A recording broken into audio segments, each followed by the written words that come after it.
Ah, intro. That's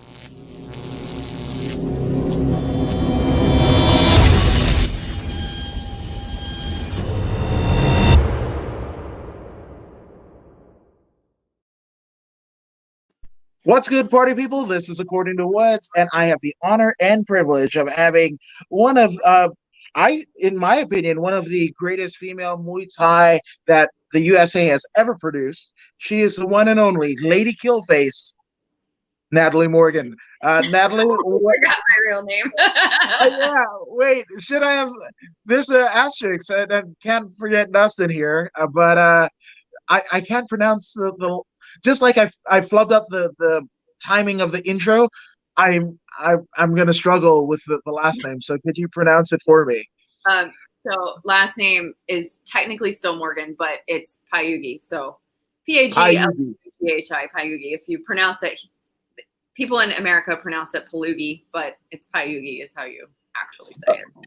All right, so Lady Killface, Natalie. Fuck, I did it again. I went in my head. I fucking overthought it. But All yeah. good. What's up, Killface? Yeah. Hi. Happy quarantine. Woo. Happy quarantine. Because I feel like I'm in this walls and shit. It's weird. Yeah, And we're Manolo's chiming in. He's like, I know her. What's up, ready. Manolo? Yeah, man. Yeah, I Um, miss you. yeah, air hugs to that guy. Yeah, man. But dude, so what have you been getting into this quarantine? Oh man. Um, well, I stayed training. I built a gym in my garage, which was nice. So I just hung up a bag and like did my thing and taught my husband how to hold pads for me, which was good. It was good. It's a learning process. It was good for me to work on my patience. It was good though. I kept, sharp running. I ran a lot because it was nice to just get outside, It's like kind of sad when you're really excited to go for a run so you can go outside. Yeah, no. So I finishing my degree, so I focused on that. I had two classes in the spring when this all started, and then I did my summer field. We did it all via Google Earth, which was very interesting. That's like my final capstone course, and then I have one in the fall, two in the spring, and I am done with school. Thank God. What are you studying? Geology, science. So you mean to tell me that you're inside studying rocks and minerals? Yeah, it's interesting. That's great. I Uh, think that's great. yeah. So I mean, thank God I already have like the foundation of everything. Otherwise, I feel like it would have been much more of a learning curve. But because I'm so far and so close to being done, like it's a lot easier to do from home. For me, it's more convenient because I don't have to go anywhere. I don't have to drive to Cal State every day, so that's nice. Yeah, so I did that. I've been doing that, home projects and such. You know, trying to stay busy, stay positive, not watch too much Netflix every day. There you go. There you Yeah. go. But I mean, if you're gonna watch Netflix, you might as well watch the show Kingdom. I know, I haven't watched it yet. I'm gonna start watching it. Speaking of Manny, I know him and Pearl are in there, so I need to check it out. Yeah, man. That's the half the fun because I hadn't seen it either. Because it's just seeing like, oh, it's Tyrion, oh, it's Ian Harris, oh, it's Albert Morales, like spotting out Right? my friends Yeah. in it. I was like, oh, that's really Like, I don't know if is it like a real, like they actually fight, or is it acting?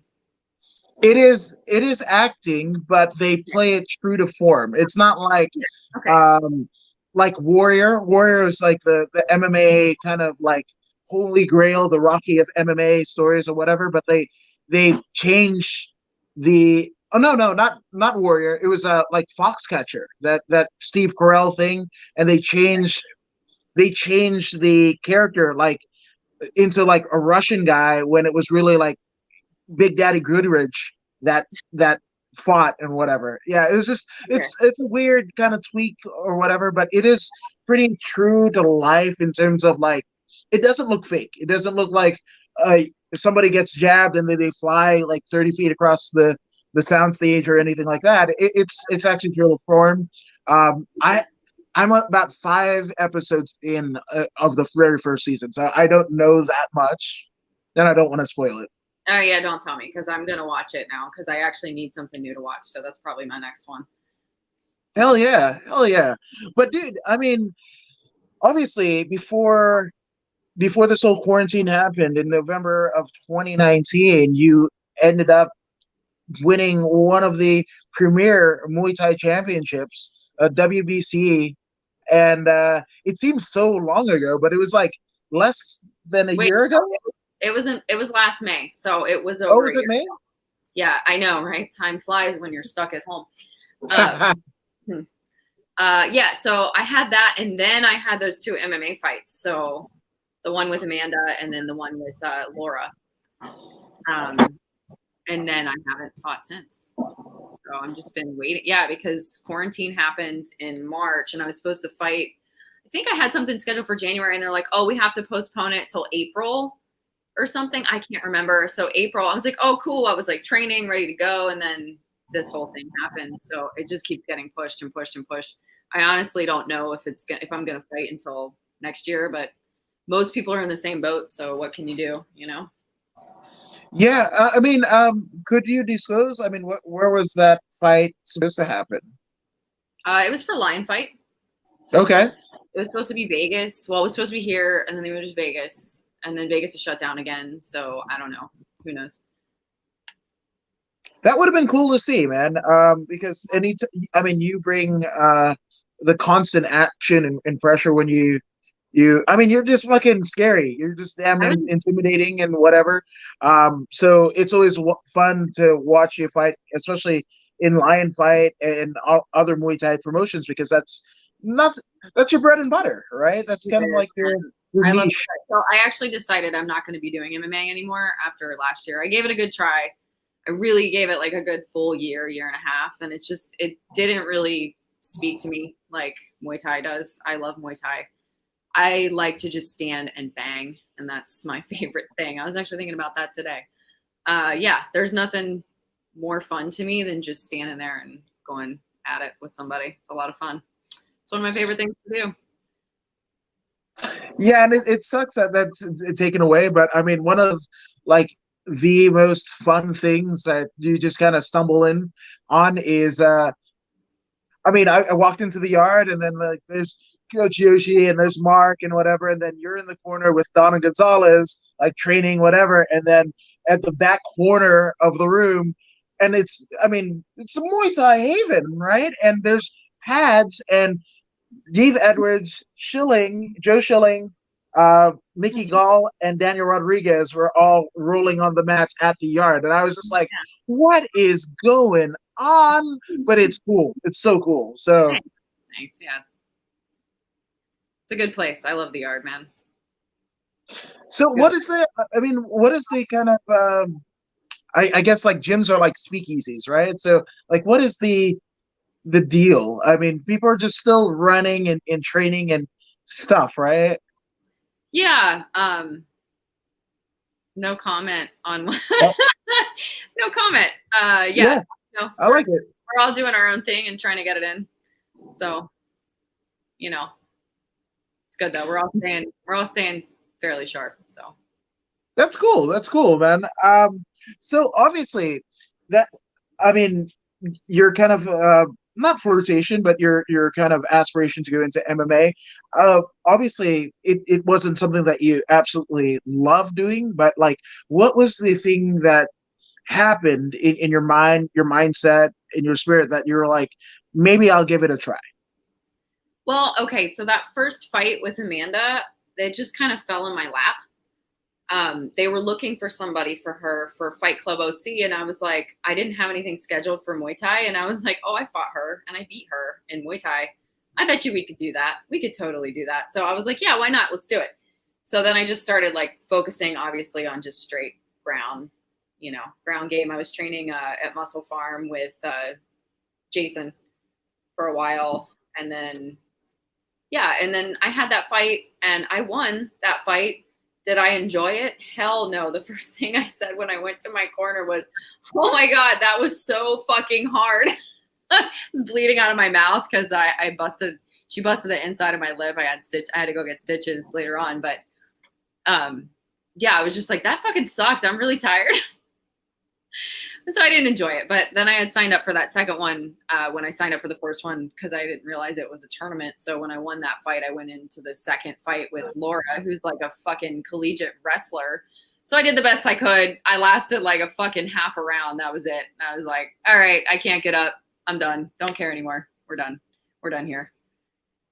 Whoa. Well, and it's funny too because of all places, Fight Club OC that's contested in a ring, right? If you were going to kind of make your presence known in the MMA circuit, you would think the best kind of transfer over would be into a ring rather than a cage, right? I thought so, yeah. But it also made it really difficult for me to get back up because there's nothing to like get up against. So I tried to get to the corner, but by then it was like whatever. The ref ended up calling it. I was just laughing because I actually physically said at one point, because the ref's sitting there saying like, all right, you got to work. You got to try and get up. You got to work.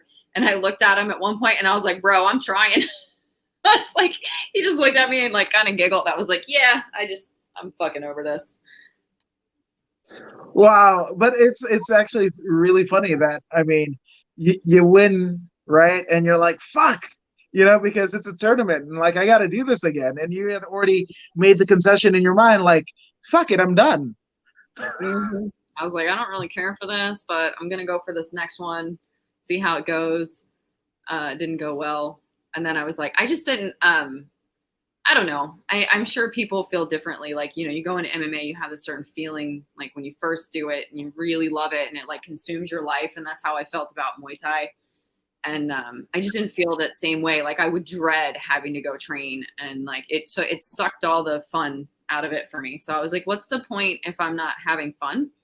So, I'm not getting any younger either. So I want to do things that I like, not things that I really don't enjoy. Simple, really. That makes sense. That makes sense. But I mean, I know we kind of touched over it on the last time that we spoke, but for those who weren't there, but what attracted a young Natalie Morgan into the wild world of combat sports, Muay Thai?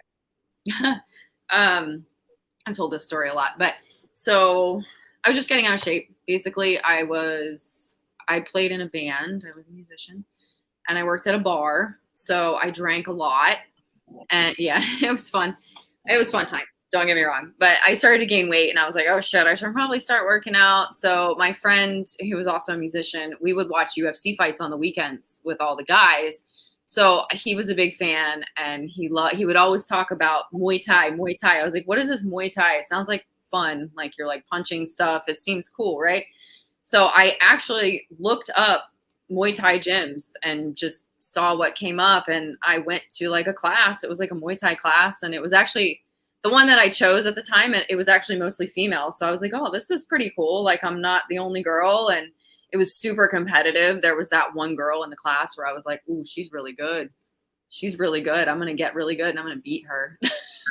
Because she was like really good at like cardio, I was like, oh, I'm going to get better. So it brought out that competitive side and I fell in love with it. I literally Now, what gym was that? that was Roxy Richardson, right? Yeah. So that was before she had an actual gym. She taught like classes above a private, like what was it? A private training gym. I forget the name of it. Anyway, it was like mid Wilshire area over there. So I went to her gym for like I think it was like 6 months, and then when I expressed interest in fighting, maybe she took me to the yard. So that's how I met Mark and Joe and all those guys. That's a pretty good deal, and especially after like living the rock style life, kind of living at the, off the top of the bar, and doing all that stuff, and then getting into Muay Thai and actually loving it. It's not you could have just went like cardio kickboxing, I'm done, whatever, but you stuck with it, and like you said, you expressed a bit to start training. So that's kind of sick. Thanks. And then actually, oh my God, in like 10 days, it'll be 10 years that happened. Yeah. Whoa. So I would have Well, been 23. Tells you how old I am. yeah. Okay. Yeah. I'm bad with math, so you're 23 now, right? That's what you're Yeah, telling yeah, me. yeah. I'm 23 now, so 10 years ago. Yeah. Okay. Cool. Cool. I was Yeah. 13, yeah. Now we got that out of the way. Yeah, Oh, and Manolo, he said, come visit. Obviously, yeah. Yay, I need to come visit you guys. Maybe I yeah, will soon. It's such an easy drive. it is. Oh, especially now. Especially now. Everything is kind of an easy drive. Everybody's leaving California, it seems like. So, I yeah, haven't seen Lima in fucking forever, dude, and I haven't met Jason. Like, I do need to go down there. yeah, yeah. San Diego is a fun place. So, shout out to you guys, man. Yeah, and BJ Darden saying, what's up? Jesse Velasquez says, the first rule of Fight Club, no one talks about Fight That's Club. right, We, Jesse. yes, we didn't, we said nothing. We said absolutely nothing. There's a no comment. There was a plead the fifth. It happened. I mean, we extracted this from this very podcast. Like Men in Black, it's gone. It's gone. But dude, so obviously coming into the yard, obviously mid Wilshire, um, just because of the locale and the zip code, you would think it'd be kind of a high class gym, right? And then you come to the yard where it's Oh, pretty much dude. like, yeah, night I and day felt difference, so right? at home. I felt so at home. I was like, it smells like blood and sweat and Thai oil in here. It stinks. I like it. It's dirty. I felt so at home, dude. I really did. I mean, I grew up in the middle of fucking nowhere in West Virginia, so it's pretty I spent my time outdoors, gritty, dirty. I felt at home. That's good. Yeah, yeah, that fits, and that's the cool thing, right? Because this whole kind of concept of combat sports, right? Is some people want to do ballrooms in terms of promoting fights. They want to have those nice and clean family gyms and whatever. And then there's like, there's the yard or going down to like amateur fight at knockout promotions, and it's like it's very much if you really wanted to get the sense of what it was like 25 years ago or how it is in Thailand, yeah, you go there and it's like no frills approach, you're gonna I get agree with you like wholeheartedly too. It's funny you say that because the first impression that I got from that place was it reminded me of like an old school boxing gym. Like no frills, no bullshit. You come in, you get fucking yelled at, you sweat, you bleed, you work hard. If you don't work hard, you're probably going to be weeded out. It just really reminded me of that. Not that I had ever even been in a boxing gym, but I guess that like from like Rocky and shit that you watch on TV, I was just like, oh, this is probably what that's like, I think. But yeah. so in terms of like who was there in your kind of like formative days and in years, like actually I would say weeks, right? So who was there? Was Joe there? Was Mark there? Was Yoshi? Or like what was the dynamic there? Joe was there. Mark was there. Mark took an interest in me from the beginning. He like took me under his wing and was like, he didn't have to, but he did. And he was like, you have potential. I'm going to help you. So Mark has been like day one, number one. Still is. And then Joe was always there. I think Joe really didn't talk to me much like the first 6 months. Cause I'm sure he's like, people come in and out. They don't stay. They go. Who knows? And I think one day I've been there for a while. And I remember he came up and I was in plank position. I was at the end of my training and he kicked me in the stomach. And I was like, oh, that's like the first interaction we've ever had. But yeah, then he started like talking a little bit more. And then Lee was actually there at the time. So Yoshi was in Thailand. He wasn't around when I first started. He actually ended up moving to Thailand. He went to just go visit and he ended up staying and being a trainer at Sitmonchai. So he was there for like 2 or 3 years and then he came back and then now he's become a really big part of my training as well. That's kind of sick, right? Like, well, first off, getting that vote of confidence. I mean, Mark is not an easy person to please. Neither is Joe, right? And we love them, but they can be kind of ornery, right? So, but that's exactly what you kind of need. Some people need to get to that next echelon of their career if they want to take it seriously, especially in Muay Thai. Yeah, I agree with that. Yeah. No, they know what to say to make you better. They know what to say, especially when you've been working with somebody for so long, like it's been almost 10 years, you know. They know what makes you tick. They know what's going to make you motivated to do better, whatever. Yeah, mostly with Joe, it's like him yelling at me and like embarrassing me in front of people, and then I'm like, all right, I got to do better. I can't look like an idiot in front of all these people. I have to, you know, I have a fucking reputation to uphold. I got to inspire these people and not be lazy.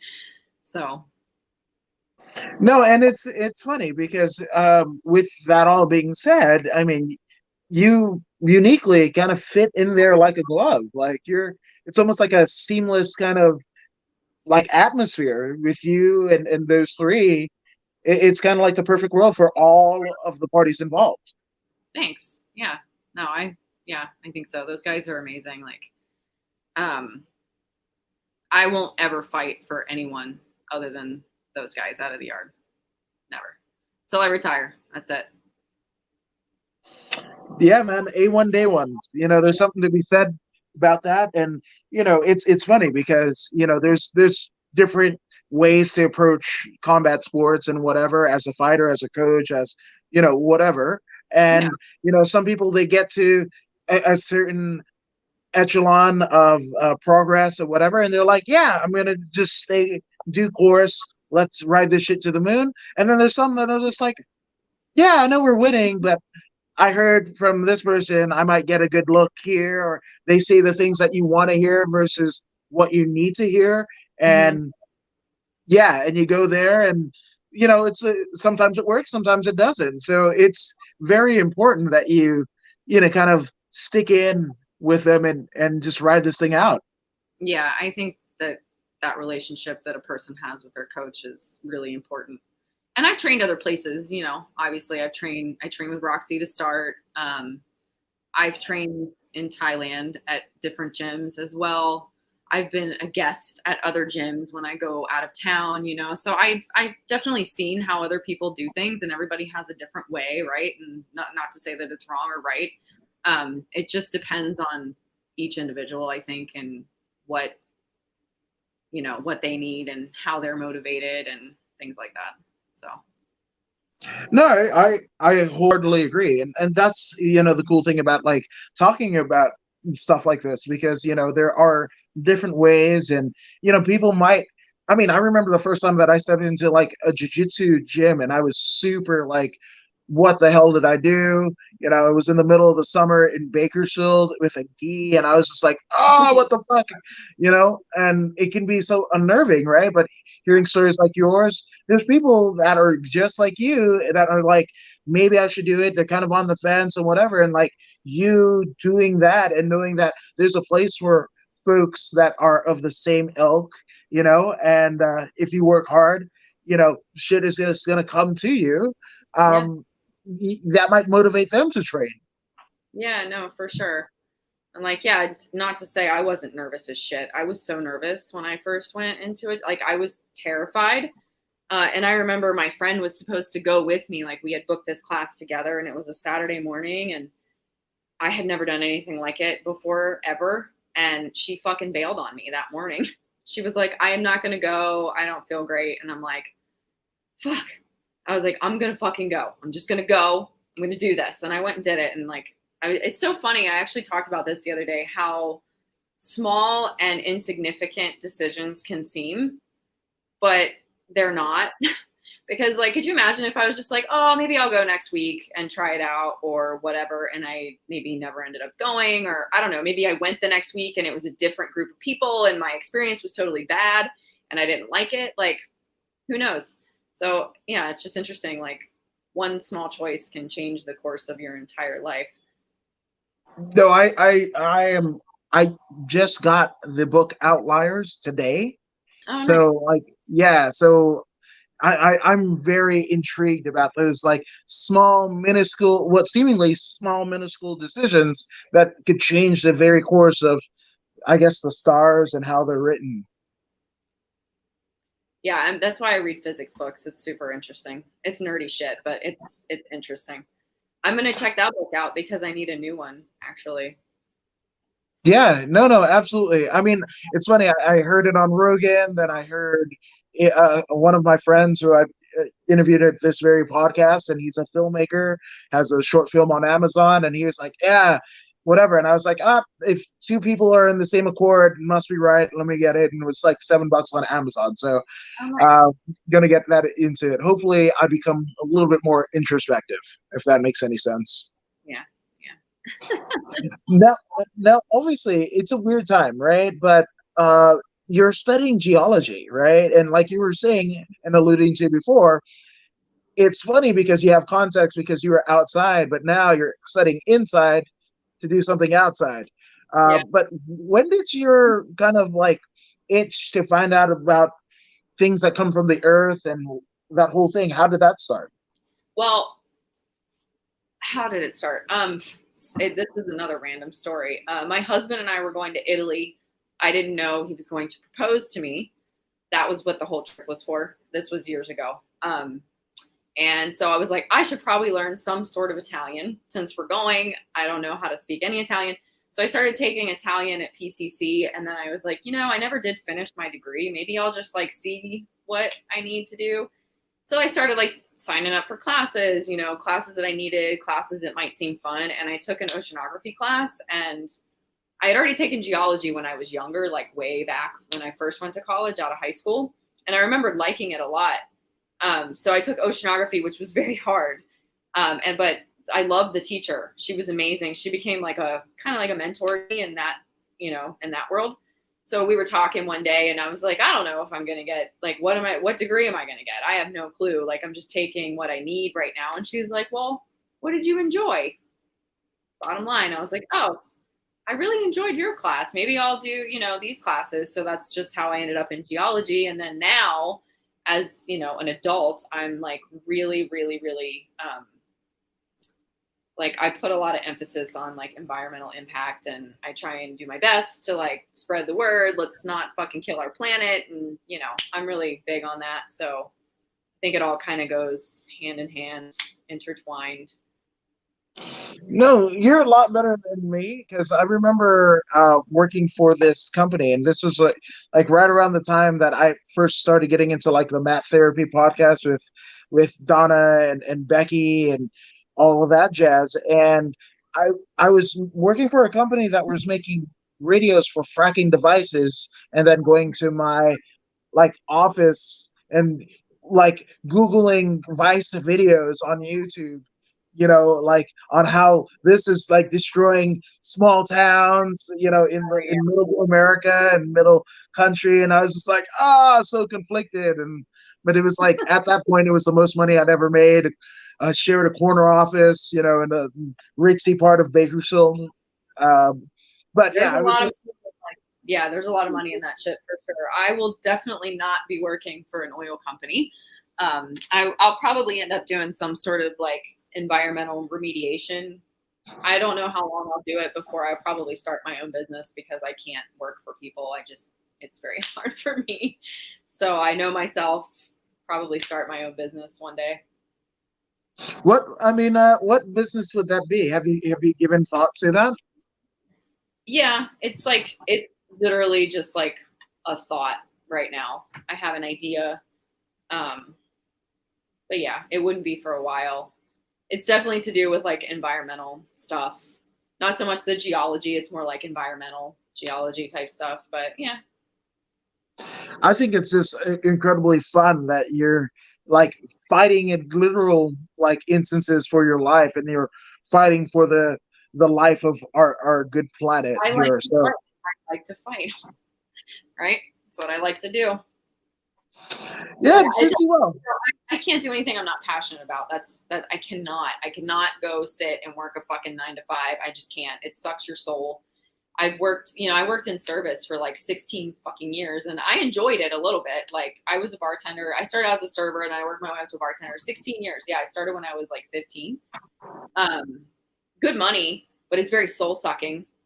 You have to deal with a lot of fucking assholes, and I don't know. And so I could never, it would either have to be like, it has to be a job that's mine and that I love, or I have to be like out and doing stuff like in the field, stuff that I'm passionate about. I can't just go sit at a desk and like, give me my paycheck and go home. Like I just can't do it. Yeah, there's life is so short and finite that you shouldn't spend time, no matter how many zeros are along the decimal points, or what zip code you live in and what car you drive. You know, it's not a life fulfilled. That shit is window dressing, Yeah. for a life that is kind of unfulfilled. Yeah, no, I'm good. I'd rather be poor and happy. I mean, you can have decent money and be happy. I'm gonna have a decent business. I'm not gonna be fucking poor, but yeah. No, I think it's extremely cool. Now, obviously, your bartending and waitressing experience, did this kind of go coinciding with your fight career? And did you have any instances where you had to like show a motherfucker up?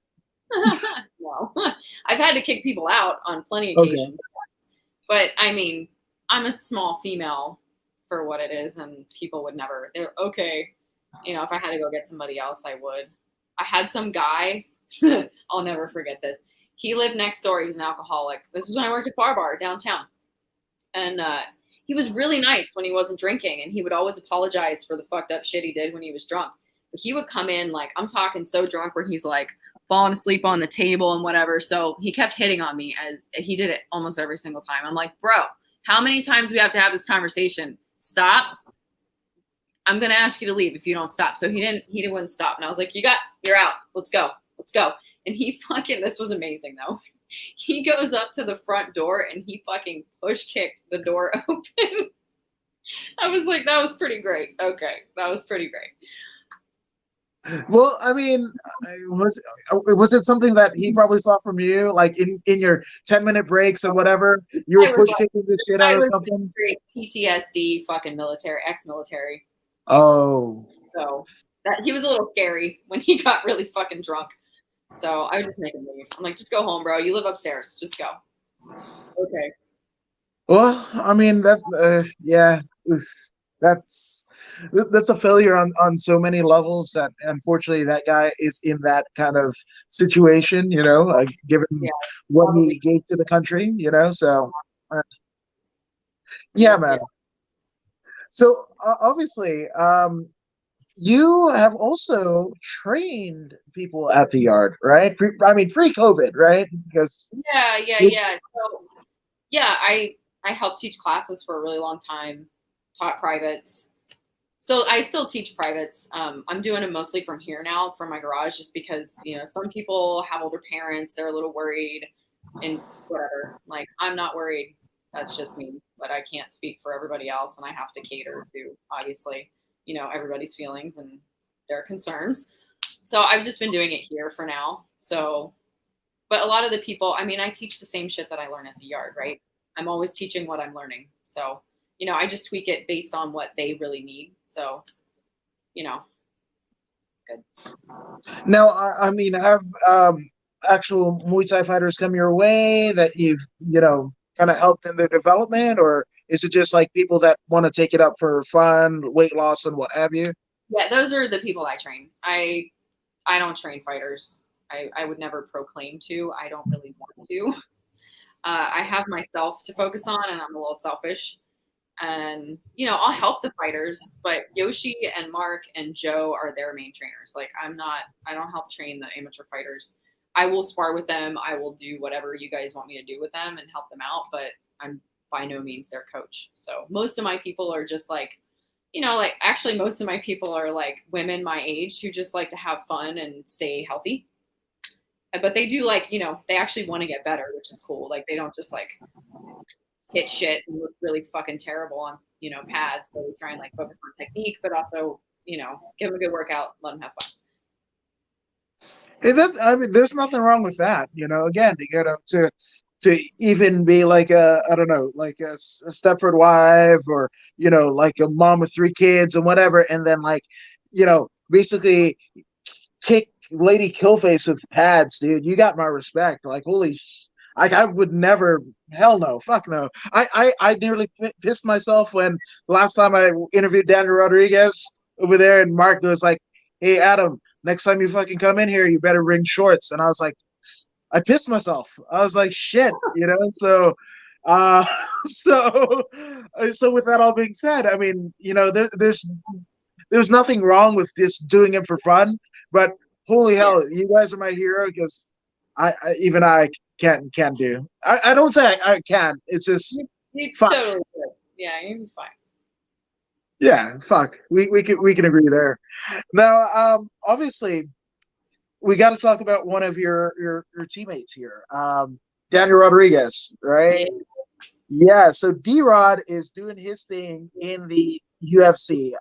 Now, it's really fun for me because literally the first thing that I did, and I think that's how we met, was Mhm. me and Bosun Wang coming in to film Daniel and doing that and everything. So like you've seen his kind of rise almost from the very beginning. What has that been like? It's awesome. I'm super happy for him, dude. He fucking deserves it so much. And he's really fucking good. It's fun to watch him fight. He's a fun fighter. He's fucking smart. So you can literally watch him thinking like that first round. He's a smart fighter. Um, in the beginning, I only kind of knew who he was. We actually didn't start getting, we started like talking and getting closer maybe like over the past few years. Um, yeah, and I think I saw him down at when I was training at 10th Planet. I would go down there. I would see him sometimes. Yeah, it's been awesome. So, and now I know he was going to Cowboys camp there for a little bit. So he's just been working really hard. Um, Unfortunately, D-Rod is not my size, so we don't really spar. He spars with Natalia because she's like a bigger chick. Have you met Natalia? Blonde I chick, don't think so. tattoos. She's one of the amateur fighters. She's really good. But she's bigger. She fights in like I think at like 145. She's like 5'9" or some shit. She's real tall. Holy Yeah, crap! I know. Yeah, Like that might be like an interview. I'm just saying that you might should. that. If you want? I'll fucking set you up with her. She's awesome. Yeah, fuck yeah, dude. And I mean, another one of the like amateur fighters, and one of your teammates, Edgar Barbary, man. That dude, a former California state champion, at the cruise. Like that dude is awesome. He's fucking cool. Dude, he's smooth as fuck. Like watching him, he's smooth as fuck. He's one of my main. He was one of my main sparring partners before COVID hit, because he's just so smooth. I mean, he's like what 100 pounds heavier than me, but he's just he just touches, he'll catch you with a good one. Love that dude. I haven't seen him. It sucks because we don't see each other. So That sucks. That sucks. And that's him you, again you know, eventually. He's dope. I know he's always down to fight, dude. So I know as soon as this shit's over, he's gonna be back in there. hell yeah. I can't wait. That dude is like, and he's so like he's fucking so agile. Like how you're saying he's 100 pounds. He's so he's so For that, fucking agile. it's crazy, right? For his like weight class division, it's fucking nuts. He moves like really, really smooth operator. I heard like the euphemism of a Porsche with a no a tank with a Porsche engine, and that's Edgar Barbary. What he is. I'm gonna tell him that next time I see him. That's pretty good. Yeah, fuck yeah, you should. It's absolutely true. And another guy, I mean, another one of the characters that kind of called the yard home is one Eugene Chuco Provincia. Oh Uh, yeah, he's a fun one. He reminds me of the Diaz brothers. Like if he's a he California Diaz brother. kind of does. It's just his like and everything. He's super cool, always high. He's a good, Yeah, he's a good kid. but in many ways, I almost feel like he was born for that early UFC 1990s, like Duke Rufus, like that. Like he's almost of a different era, I know. like I would agree with that. Yeah, his last fight was like that too. Boy, it's crazy. It was like two fucking cats, just like the whole fucking time. Nothing. Yeah, no breaks, no nothing. It was crazy. I was like, I don't know how the fuck. I was like, can they keep that up this whole time? Like, I don't know. And it went pretty far, but yeah, dude. I mean, he's just a fun dude, and especially like he's so fucking intense. Like, I mean, you've got Schilling, you've got Mark, you've got Yoshi, you've got D-Rod and whatever, and Edgar and fucking Chico, man, is probably about your height, Yeah, right? And I spar with Chuko. yeah, and it's just like he's super intense, but then you fucking talk to him and he's like, whatever the fuck or whatever. But So, get him in that fight mode, fuck it. yeah, I actually enjoy sparring with him because he doesn't care about hitting a girl because it's me. So he'll fucking go ham. It's fun. It's fun. Hell yeah, hell yeah. Now, obviously, you are training in your garage, teaching classes in the garage. You're training towards your degree, right, in geology. But what is the downtime like? Obviously, you're married to a fabulous dude who is also in the entertainment industry, right? So, do you have any inside tips on like what to watch? Because obviously, a lot of people have kind of burnt through their Netflix and Hulu recommendations and shit. So we need some stuff. So is there anything you guys could recommend? Oh shit, I don't know. Well, my husband works with like user generated content, so he's advertising. So he does like, when you see like the Discover video and it's like a bunch of people saying the word no, just different videos. Like that's his commercial. So he goes out and he finds these videos like that people have made on their Instagram or whatever, and so those companies come to him and say, "We're making a commercial. Here's what we need. Go find it, package it up for us real nice, and give it back." So that's what he does. So I call him a professional stalker. He's very good at what he does. He will stalk down those videos and get really good videos. So that's what he does. That Yeah, that's kind of fun. yeah. I see the funniest fucking shit all the time. He's like, "Look at this video. Come here, check this out." They're really good. They're really funny. But yeah, he did work in the entertainment industry for a really long time. He was in TV before he started this. So what are we watching? I'm like, what the hell have we watched? I feel like we watched so much, I don't even know what we're watching anymore. I'm watching Bob's Burgers currently. Okay. I watched a bunch of like NASA Unexplained. They have new Unsolved Mysteries out, which is dope. And then there's one called Unexplained, period, with William Shatner as the host. These are all on Ooh. I think I switched over to Hulu now because I've seen every fucking thing on Netflix and like HBO and Prime, so I moved on. So I watch baking shows. I like to bake on my downtime, Okay. relaxing, and I practice fun baking techniques. And I don't eat it, obviously, because then I'd be a fucking badass. But I'll be like, oh, it's so and so's birthday. Let me try and practice this, and I'll just give it to them, and then they give me feedback like, is it good? Does it suck? Whatever. That's not bad. That's not bad. Yeah. Is there any piece de resistance? What is your crown gem of your baking uh kind of experiment? Oh shit, I don't know. I made a really good banana bread and biscotti the other day. Okay. That's all that I can think of off the top of my head. Oh, and all my shit's gluten free because I'm gluten free. So that makes it really fucking hard sometimes.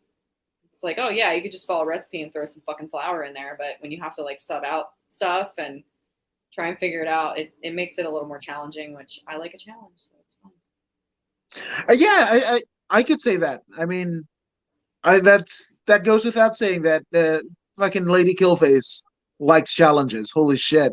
That's the understatement of the year. Now we talked about it a bit, but you speaking of like canceling shit on HBO, it's weird because you were actually featured in a episode of a series on HBO. I was, yeah, that was oh my God, it was 5 years ago now that I did it. 4 years ago it came out. Yeah. Long time ago, right? Crazy. Yeah. Right? Yeah, that's right. Because it was right before my wedding it came out. So the last season's actually on HBO right now. I haven't seen it because I'm trying to figure out they switched service providers, but last season's coming out. It's an interesting show. Every episode is different. So it's the whole thing is based on the particular room in the hotel. So it's all these different stories of people that come stay in the hotel. So my episode is called The Fight. You can imagine how it goes. People still bug me about the end, and I'm like, they leave it up to you. They leave it up to you. I say I won, but they leave it up to your fucking imagination. Use your fucking imagination. Leave me alone. Yeah, well, you were asking about obviously Kingdom, right? And if it looks real or whatever. No, that episode, holy shit, it is real, and it's because they got you and fucking Keita Meggett, who is a legit, It's really good. 10 planet person, owner of Team Bully Buster, Keita Rush in WoW, right? Yes. So, I mean, you couldn't get two more legit action sports personalities to do that fight scene. Oh, thanks, dude. I feel like we complemented each other so well because at the time I really didn't know that much about ground game at all. Like it was before I'd even really started doing anything with it. So anything that I needed, she would help me out there, and vice versa because she wasn't well versed really in Muay Thai yet. So we would help each other, and then she also helped with the acting part because I'd never acted, so I would ask questions. But I mean, the team in general on that show is so fucking amazing. Like Ross Partridge, Xana Ronda, like everybody that worked on it. Meg Griffiths was the director. Fucking Mark Duplass. Like they were so helpful to me. Like, oh, okay, cool. Well, maybe try it this way. Like saying it this way, and it was really helpful. Like everyone was very nice and sweet, which I've heard horror stories. So I'm like, oh, I'm glad I got a good crew. But yeah, and then there was a guy named John Spezzano. He was the choreographer of fight scenes. So anytime I thought it looked like it wasn't realistic, I would tell him. And vice versa for like, the ground stuff. So we'd be like, I don't know if that would really work. And then we just change it. We'd scrap it and do something else, which was cool. No, absolutely. And again, you hear horror stories about like how seedy and facetious and whatever that Hollywood can be, right? And your kind of introduction, you're in a critically acclaimed series, right, on HBO, like literally the home of all critically acclaimed stuff from The Wire and Sopranos and whatever. And then you're paired up with somebody in the fight sports world as well who picked up on the acting part. Like it's almost like Rogan on news radio. The reason why Rogan won't do TV anymore, doesn't want to act anymore, is because like he was on news radio. You had Andy Dick, Phil Hartman, Candy Alexander, Stephen Root. You go down the list. Like, how could you get any better than that? Like, you can. So why fucking do it? Yeah, no, it's still fucking surreal that I did that. It's so crazy. I still could not believe that I got that fucking role. But I think the person that I was playing is very similar to my own personality. So it was pretty easy. I was complaining about shit in the show that I've complained about in real fucking life, so it's pretty easy. They probably saw one of your interviews and were like, yeah, fuck it, just let her be herself. Who gives a shit if she didn't act, hasn't acted, whatever the fuck. I'm like, the only question is, can I cuss, right? I can cuss, right? And they're like, oh, yeah, dude. I'm like, okay. All right. That was my first question.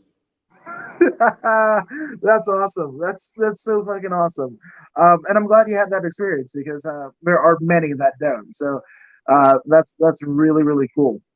Now, in terms of like music, right? I mean, obviously there's ups and downs in your career, especially going into training camp and all of that jazz. But like once, like, what is the music that kind of gets you hyped to get in there, or even mellows you out? Like, what's in your playlist right now? My playlist right now. So let's see, shall we? I just downloaded some Trivium that I haven't heard since I was younger. Behemoth. What else do I got in here? I have some bluegrass. But honestly, I think the heavy metal really gets me going. Yeah, that's like my entire playlist is heavy metal. So I got Killswitch Engage, At the Gates. What else do I got?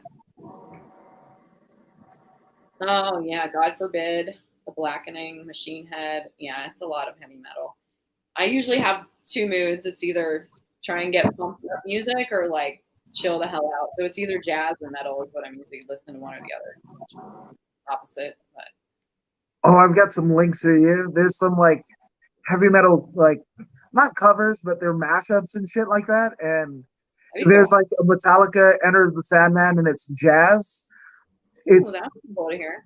dude. Okay, Yeah, I'm fucking sending you links. I'm yeah, gonna yeah, yeah. bombard you. Holy shit.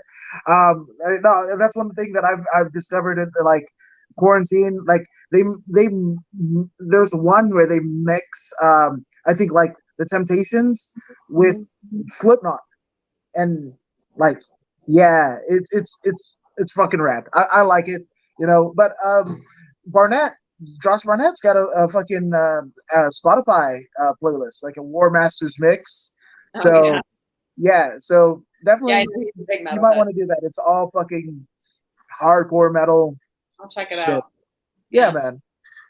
Uh, and then obviously gluten free, you bake, you know, but and you're an athlete, right? But what are some of the I don't want to say like cheat meals, but like after a fight or after like when you know you could just like fucking go all ham on something, what is that thing? Everyone knows that I love fucking cheesecake. I love cheesecake after fights. I really can't do it anymore. It really fucks me up, man, because I'm lactose intolerant. But that's I fucking love it so much. I remember Joe be in my ear and be like, "Get that fucking cheesecake, Nat." And I'm like, "Fucking cheesecake." So stupid. But that's my one thing. I love fucking cheesecake. Hey, there's gluten free cheesecakes and It's lactose free it is cheesecakes. gluten free, but oh, maybe a lactose free. I would do those cheese fakes from like Cafe Gratitude and stuff. Sometimes it is not the same. It's not taste the same. It's that cheesy goodness with like raspberry sauce and chocolate sauce. Yeah, it's good. But Damn, that's you probably just fucking go all the fuck out, don't you? I know it's like one or the other. But yeah, I'll get real sick. So if I'm gonna do it, it better be fucking worth it, right? Yeah, Yeah. might as well. Might as well. It'll fuck up your inside, like literally like a jackknife through your guts, just like whatever the fuck. Might as well. Might as well. At least it'll taste good. No, dude.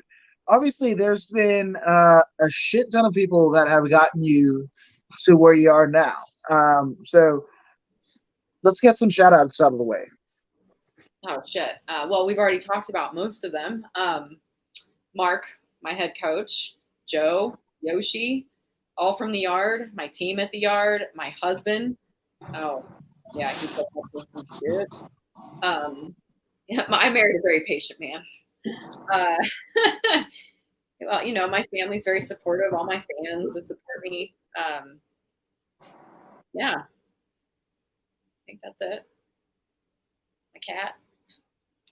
Cat, My cat. which funny enough, they've yet to make an appearance. I know. He's scared now. He's fucking camera shy. When before he didn't give a shit, he was like crazy.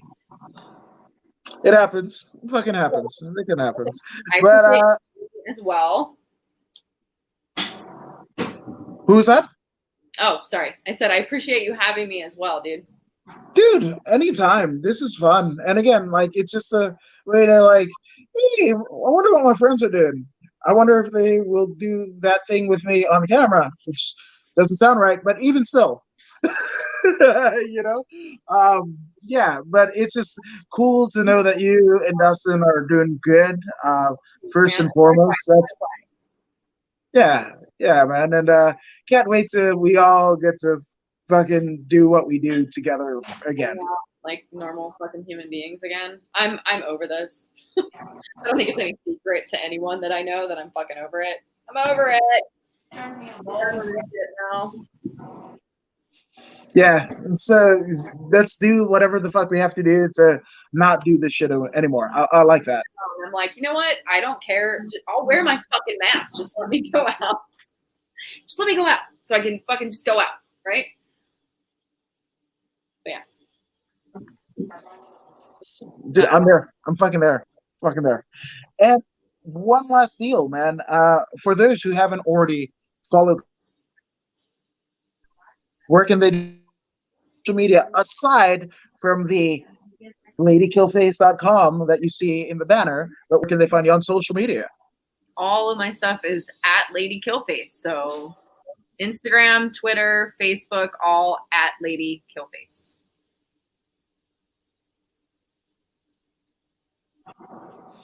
Hell yes. Hell yeah. Well, Lady Killface, thank you so much for joining me here at According to Woods. It's always a pleasure. Nice to know that you guys are doing well over there. And dude, for Lady Killface, I am According to Woods. Thank you guys for joining us here.